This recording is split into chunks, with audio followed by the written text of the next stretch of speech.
জীবন নিতে হবে।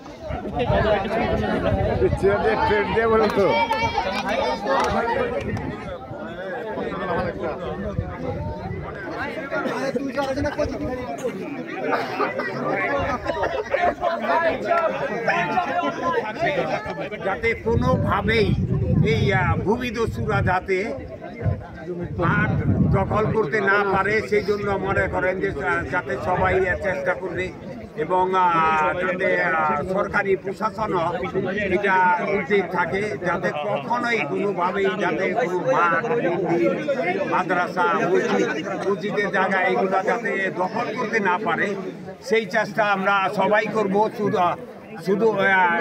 শুধু আমাদের এলাকা না, সারা বাংলাদেশের মানুষ যাতে সোচ্চার হয়, তার বিরুদ্ধে যাতে রুখে দাঁড়াইতে পারে সেই জন্য আপনারা চেষ্টা করবেন এবং সারা বাংলাদেশের মানুষ সবাই একত্রে এই ব্যাপারে মনে করেন যে সোচ্চার থাকবেন। আপনারা সোচ্চার থাকবেন যাতে কোনোভাবেই খেলার মাঠ, মন্দির, মাদ্রাসা বা বিভিন্ন ধর্মীয় কোনো প্রতিষ্ঠান যাতে বেদখল না হয় সেই জন্য আমরা ইনশাল্লাহ চেষ্টা করব।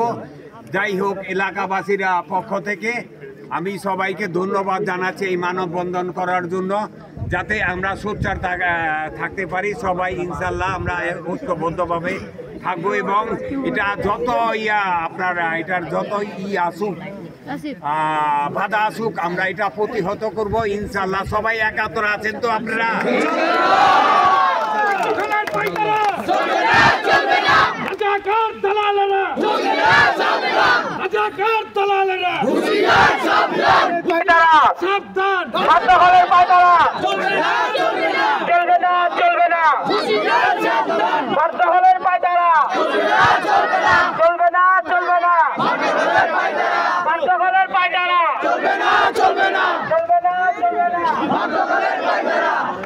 এই মাঠটা আমাদের পূর্বপুরুষরা খেলাধুলা করতো, বাপদাদারা খেলাধুলা করছে, আমরা খেলাধুলা করছি, আমাদের ছেলেপেলেরা খেলাধুলা করছে, নাতি নাতনিরা খেলাধুলা করে।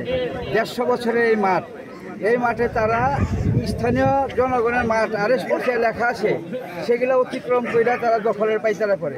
ভূমিদস্যু একটা গম, এরা আমাদেরকে এক্সিডেন্টে নেওয়া ইকবাল, এরা আমাদের সরকারি মামলা কইরা বলতেছে যে আমাদের নামে খাজনা খারিজ করে আনছে। ওনারা এই ইস্যুটা দেখায়, কিন্তু ওনারা কি খারিজ করছে না করছে সেটা কোনো প্রকাশ নেই।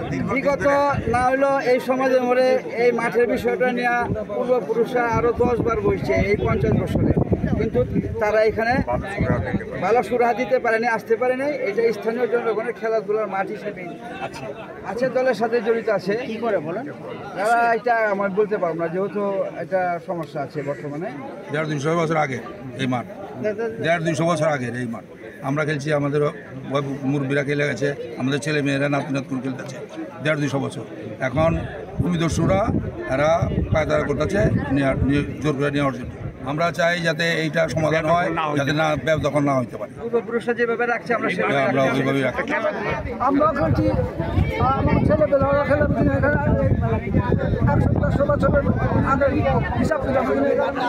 এতগুলো যুবক সমাজ এখনো খেলাধুলার সুস্থ সুন্দর আছে। এই মাঠটা যদি ভূমিদস্যুরা নিয়ে নেয় তাহলে এই যুব সমাজগুলো সবকটা মাদকাসক্ত হয়ে যাবে, তাদের ভবিষ্যৎ সামনে অন্ধকার হয়ে যাবে। আমরা চাই এলাকাবাসী এই মাঠটা যাতে খেলাধুলার জনগণ হিসাবে থাকে, কোনো ভূমিদস্যু কোনো দালাল যাতে এই মাঠ দখল করতে না পারে। এটা আমার এই সোশ্যাল মিডিয়া সাংবাদিক ভাইদের কাছে অনুরোধ, যে কোনো আমরা আছি এলাকাবাসী, এই মাঠের জন্য যা করে আমরা করব। এই মাঠ যতদিন আছে এই যুব সমাজগুলো ঠিক আছে, এই মাঠটা যদি না থাকে যুব সমাজ নেশাগ্রস্ত হবে, মাদকাসক্ত হবে, ধ্বংসের দিকে চলে যাবে।